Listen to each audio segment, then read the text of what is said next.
Hello and welcome to Just Say It, the English podcast for beginners. Today we're going to talk about the simple past tense and learn how to answer the question, what did you do? Using regular and irregular verbs. Listen, repeat, and let's begin. All right, let's start with something really essential for telling stories and, sharing your experiences in English.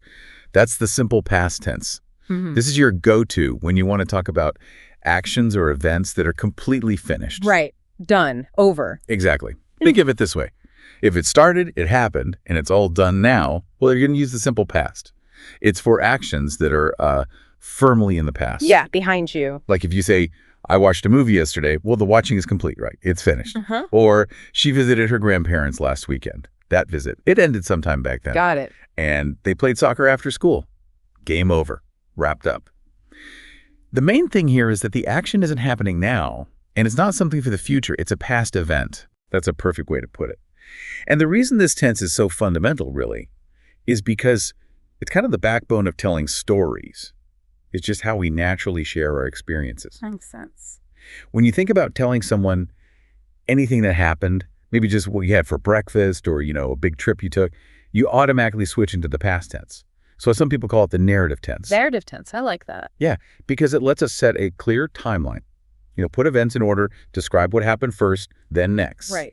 Otherwise, it would be chaos trying to follow a story. Totally confusing. The simple past brings that clarity. And, sometimes we use specific time words like last Saturday, which is super clear. But other times, the time is just sort of understood. Like if you hear Phoebe entered a hula hoop contest, you immediately get that it happened at some specific point in the past. Even if they don't say when. Exactly. The verb itself, entered, signals the completed past action. That link between the verb and the finished action is really, it's strong.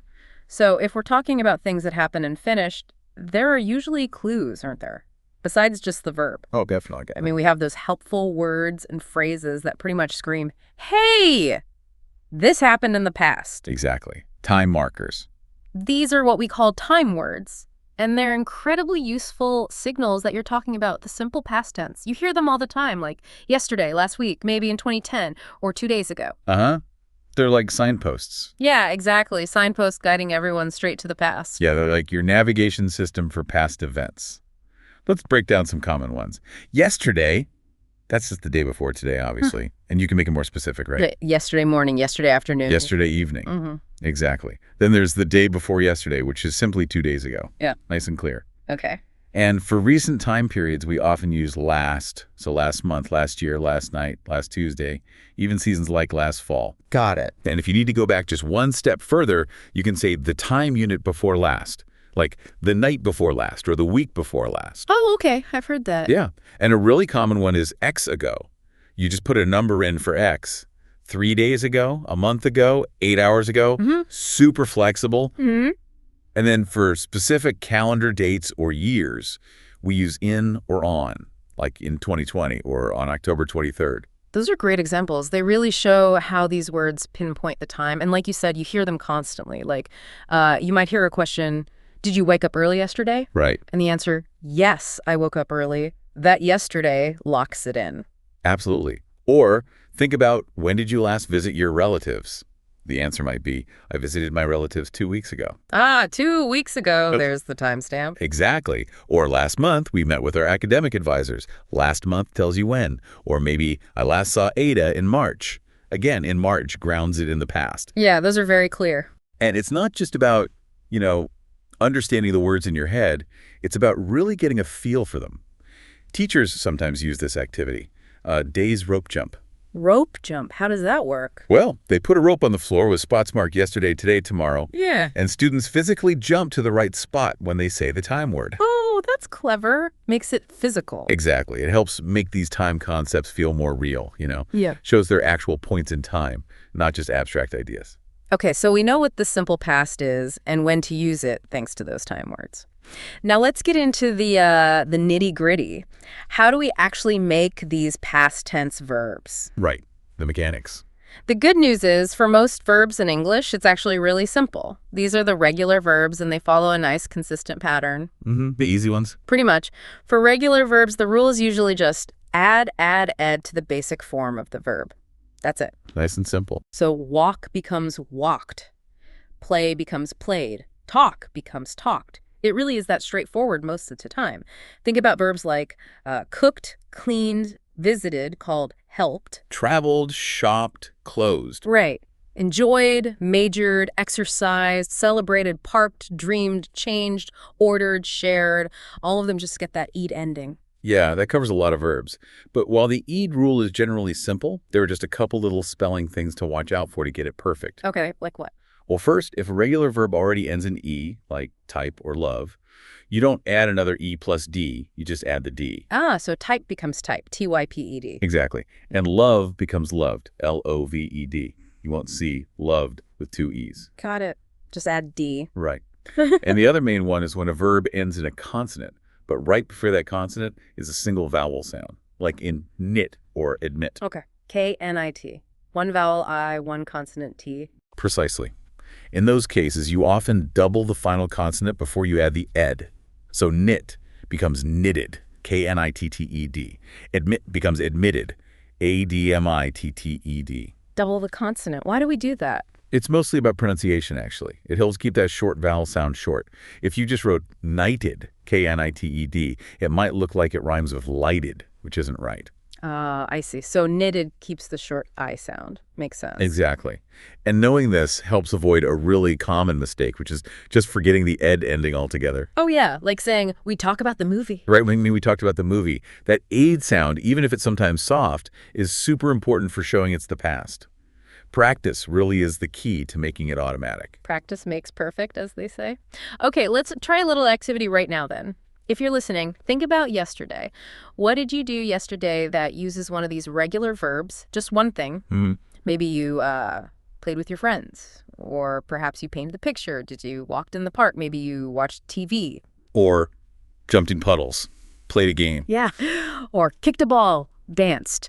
Just pick one thing you did and remember to add that "ed" sound to the verb. Take a second. And to make it even more solid, try actually saying your answer out loud. Right. Yeah. Imagine I just asked you, what did you do yesterday? Good idea. You could say, yesterday I watched TV, or maybe yesterday I painted a picture. Just saying, it helps your mouth and your brain connect with that past form. Get used to the sound and feel of it. Exactly. You know, in classrooms, teachers often make this interactive games like past tense charades, where you act out a verb and people guess the past tense. Oh, fun. Yeah, or past tense slap, where you slap the correct past tense card. It creates that physical and sound connection. Basically, the more you use these verbs talking about real things, the more they just stick. You build that language muscle memory. Okay, so regular verbs add E-E-A. Watch out for a couple of spelling things. Pretty clear. But, here comes the tricky part of English, maybe the more interesting part. Yes, the irregulars. We have this whole other group, irregular verbs. And yeah, like the name says, they don't follow that easy ELO-EA rule. Nope, they break the pattern. Each irregular verb has its own special past form.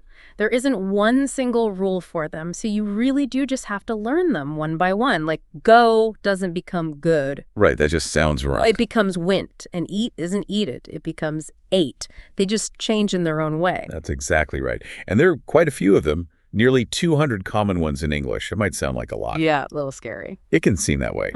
But knowing the common ones is really key for sounding natural. Let's run through some really frequent ones, many from our source materials. Okay, hit me. All right, think about your morning. Wake up becomes... Woke up. Right. Have breakfast becomes had breakfast. I had eggs. Take becomes took. Sleep becomes slept. Okay. If you find something, in the past you found it. If you grow up somewhere, you grew up there. Meet changes to met. Met. Come over becomes came over. If you buy something, you bought it. If you say something, you said it. Bought, said. Got it. When you spend money or time, you spent it. If you get a scar, you got one. If you lose something, you lost it. If you run, you ran. And if you see, you saw. Saw. Okay, that's a lot already. And there are more common ones, like drink my milk becomes drank my milk. Go to school turns into went to school. If you sing a song, you got it, sang a song. Swim in the pool becomes swam in the pool. If you have fun, you had fun. Come back home is came back home. Ride my bike changes to rode my bike. Yeah. Oh, do my homework becomes did my homework. Did. That's a big one. Huge one. And here's something really interesting. Some irregular verbs don't change at all. Wait, what? They look the same? Exactly the same Huh. in the simple past as the base form. Think about put, cut, set, cost, hit. Huh. So how do you know it's past tense? Context, and those time words we talked about. You'd say, I just put that chair there yesterday. Yesterday tells you it's past, even though put looks the same. Or the owner cut her hair last week. Okay, that makes sense. Context is key. So with all these irregulars, how do people actually learn them? It feels like a huge memorization task. It can feel that way, yeah. But there are definitely good strategies. The classic tools like flashcards, they actually work pretty well for this. Good old flashcards. Yep. And memory games, just simple repetition saying the forms out loud, go, went, eat, ate, seesaw, over and over. It helps drill them in. And I heard a tip about grouping them. Does that help? Oh, absolutely. Trying to group verbs that change in similar ways can make it feel less random. Like you mentioned, some change I to A, sing sang, drink drank, swim swam. Finding those little mini patterns. Exactly. Or verbs that end in ought or ought in the past, like bring brought, buy bought, think thought, catch caught, teach taught. Grouping gives you a hook to remember them. That does sound helpful, like chunking the information. Right. Another fun way is using matching games, like Pellmanism. You have cards with the base verb, like bring, and others with the past form, brought, and you try to match them.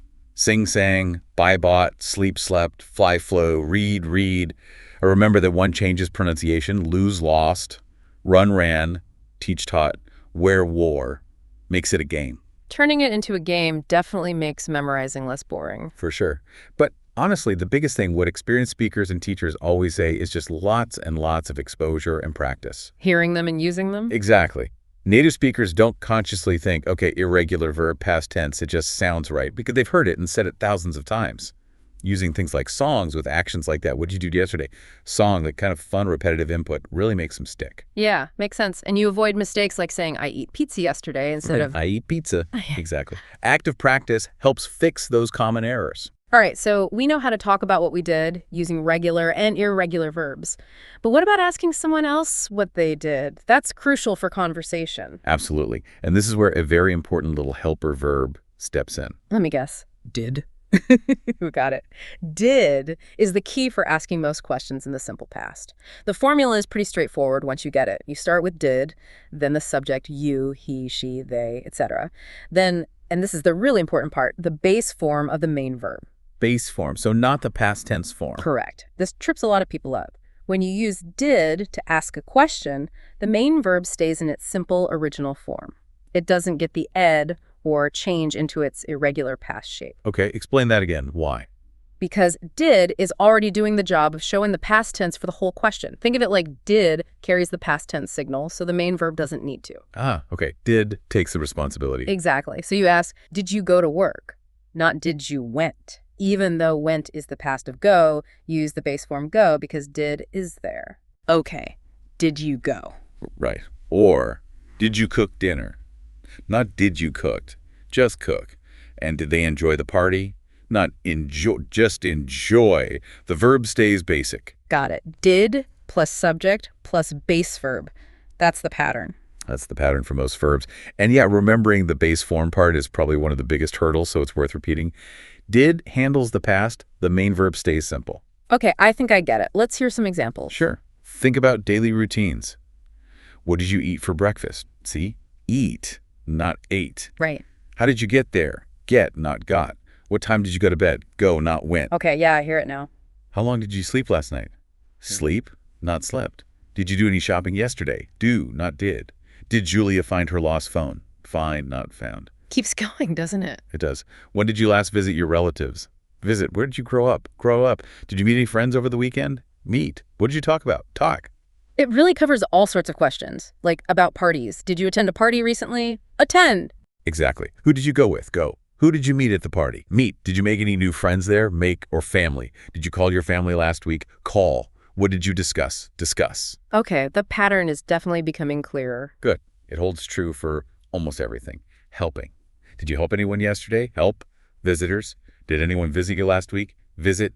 Travel. Where did you go on your last vacation? Go. Did you take any photos?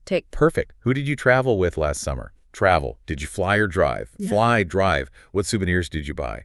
Buy. How long did you stay? Stay.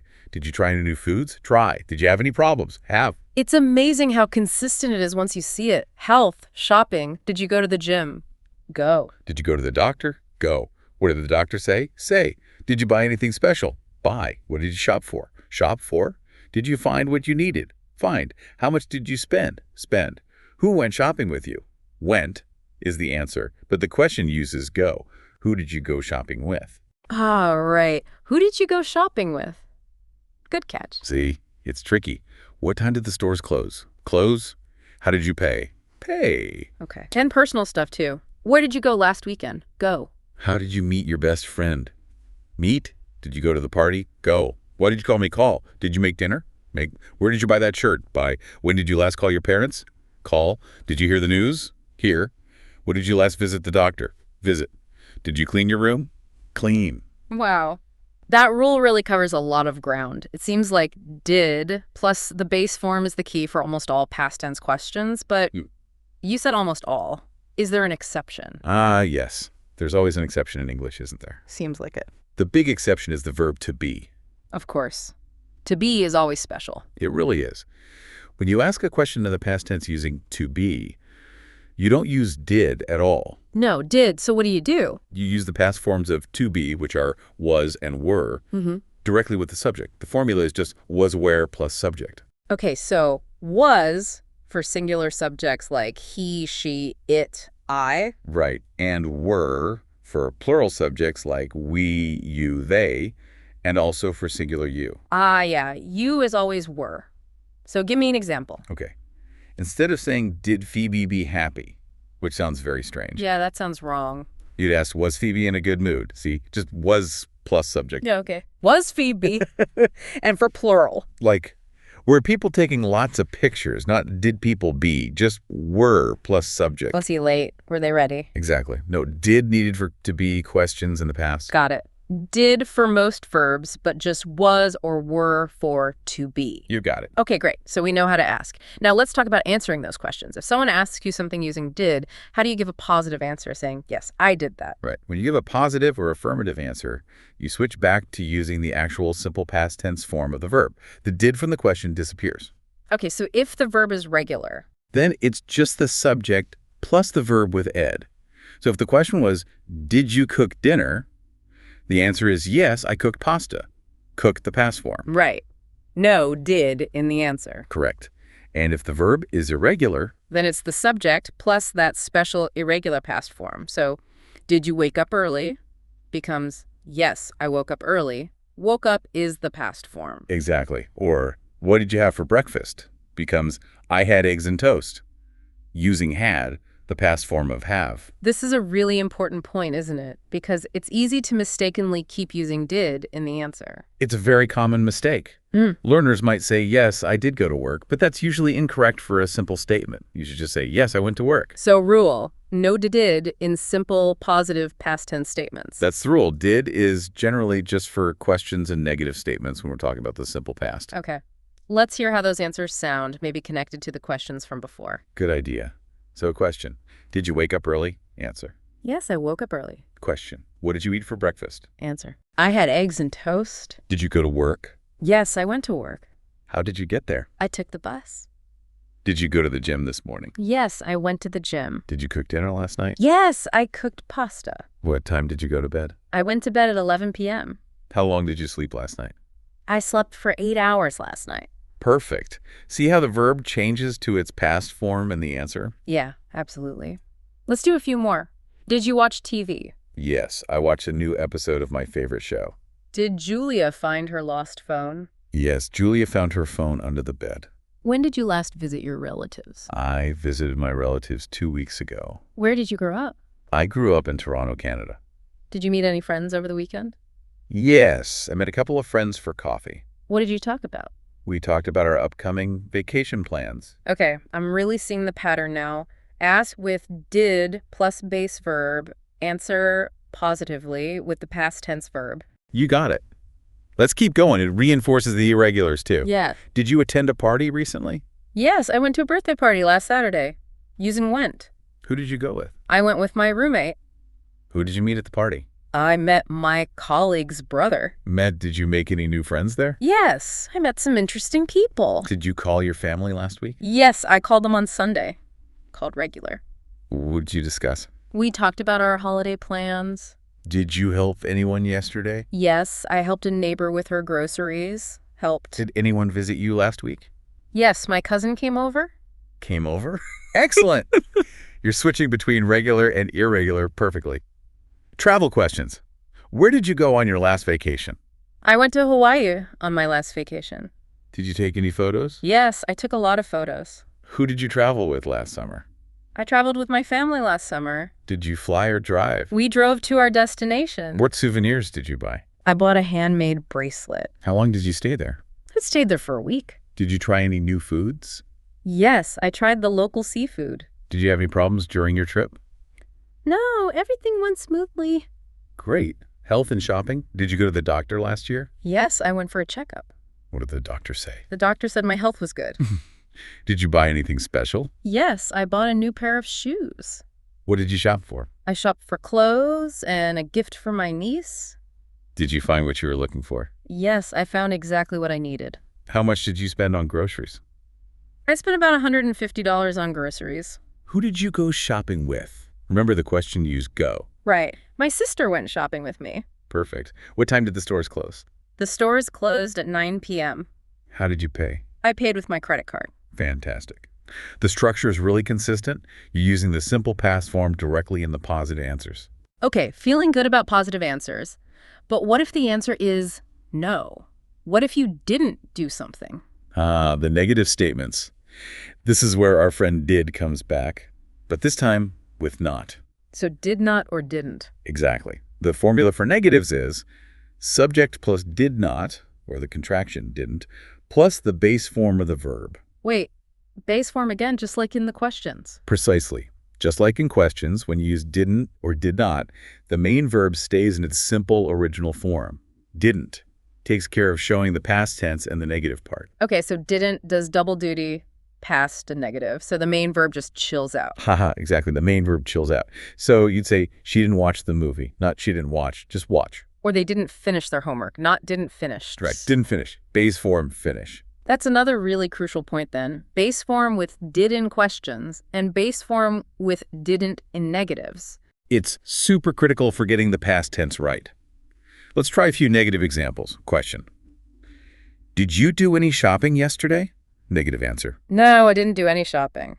Using base form do. Perfect. Question. Did you go to the gym this morning? Negative answer. No, I didn't go today. Base form go. Excellent. How about did you sleep well last night? No, I didn't sleep very well. Base form sleep. Did you clean your room yesterday? No, I didn't clean it yesterday. Base form clean. You've got it. The pattern is very consistent. Okay. And what about to be? Does it use didn't? Good question. No, to be remains special. You don't use didn't with to be. So how to make to be negative in the past? You use was not, or the contraction wasn't, for singular subjects, and were not, or weren't, for plural subjects, and you. So just that not or ant after was or were. Exactly. So you'd say something like, the third place winner wasn't happy, or the contestants weren't ready to leave. Okay. No, did not be, or anything like that. Definitely not. Just wasn't or weren't. And remembering this helps avoid that common mistake of overusing did. It's really just for questions and negatives with most verbs, not to be, and never for simple positive statements. Okay. Wow. We have covered a lot today. Simple past meaning, time words, regular verbs, irregular verbs, questions with did, answers, negatives with didn't, and the to be exceptions. We sure have. It's the foundation for talking about the past. But knowing the rules is one thing. Actually using it smoothly in a conversation is, well, the real goal, right? Absolutely. Practice is everything. That's why putting it into practice with real situations is so important. The aim is really just to be able to tell a story about something that happened comfortably. So maybe as you go about your day, just try thinking about your own yesterday. What did you do? How would you say it using these past tense verbs? The more you try, even just in your head, the more automatic it'll become. You're spot on. Context and just doing it are key. You can suggest some specific activities listeners can try. Yeah, let's do that. Okay, one thing is interactive storytelling. You could start a sentence in the past like, yesterday I woke up at 7 a.m. And then just try to add the next thing you did. Then I made coffee. Keep this story going. Like building a little narrative chain. I like it. Another idea, personal timelines. Jot down a few important things from your life, big or small. Then write a sentence for each using the simple past. In 2015, I graduated. Last year, I learned to cook. Makes it personal. Good one. Connects it to your own life. And you can reuse all those "what did you do yesterday" prompts we went through. Listen back, pause after a question like, "What did you eat for breakfast?" And actually say your answer out loud using the past tense. I eat cereal. Active recall. Really helpful. Yeah. And just a quick note, when you're telling a story set in the past, if you include dialogue, like what someone actually said, that dialogue usually stays in the present tense inside the quotation marks. Ah, okay. So she said, I am hungry. Not, she said, I was hungry. Usually, yes. Keeps the dialogue immediate, but the main storytelling is past tense. Okay. No, it's totally normal to make mistakes when you're learning this, right? Oh, completely. Everyone does. It's part of the process. A common thing is maybe slipping back into the present tense when talking about the past, maybe just because it feels easier sometimes. Yeah, that linguistic laziness happens. Or overgeneralizing the ed rule and saying things like thinked instead of thought, or goed instead of went. All right. Those are classic irregular verb mistakes. It's wholly normal. Yeah. Don't beat yourself up about it. The key is noticing and correcting. So how can people get better at self-correcting? Well, you can kind of adopt a teacher's mindset for yourself. One technique is like playing dumb. If you catch yourself saying, yesterday I go to the store, mentally stop and ask yourself, wait, go, now, or yesterday. That little pause can trigger your brain to find the right form, went. Ah, prompting yourself instead of just looking up the answer immediately. Exactly. Try to retrieve it first. If you said, last night I see a good movie, pause. Wait, what? Oh, saw. That struggle actually helps cement the learning. Makes sense. Don't just give yourself the answer. Make your brain work for it. Right. And keep reinforcing those core rules. Did in questions and didn't in negatives always, always, always use the base form of the verb. Did you go? I didn't see. That alone fixes so many errors. And watch out for mixing up simple past, saw, took, with other past forms used with have or had. Yeah, that's a slightly more advanced topic, the past participle, but for simple past statements, it's usually just that one past verb. I saw, she took. Okay, this has been a really thorough look at the simple past. Hopefully everyone listening feels a bit more confident now, but the learning journey continues, right? Absolutely. Mastering it comes from ongoing use and exposure. So what are some final tips for continued practice? Well, one really great habit is diary keeping. Just write a sentence or two in English each day about what you did. Today I went for a walk. I saw a dog. Consistent, simple practice. Nice and manageable. Another is networking. Try to find language exchange partners online or join conversation groups. Hearing and using the past tense naturally with other people is invaluable. Yeah, real conversation practice. And immersive content. Listen to songs that tell stories, watch movies, pay attention to when characters talk about past events, notice the verbs they use, and maybe occasionally review lists of common, regular, and irregular verbs just to keep them fresh. All great ideas. Keep practicing, keep listening, keep speaking. That's the way. It'll become second nature over time. Great work today. Now you can describe what you did in the past using the simple past tense. Don't forget to subscribe to Just Say It for more beginner English lessons every week. And comment below, what did you do yesterday? See you next time.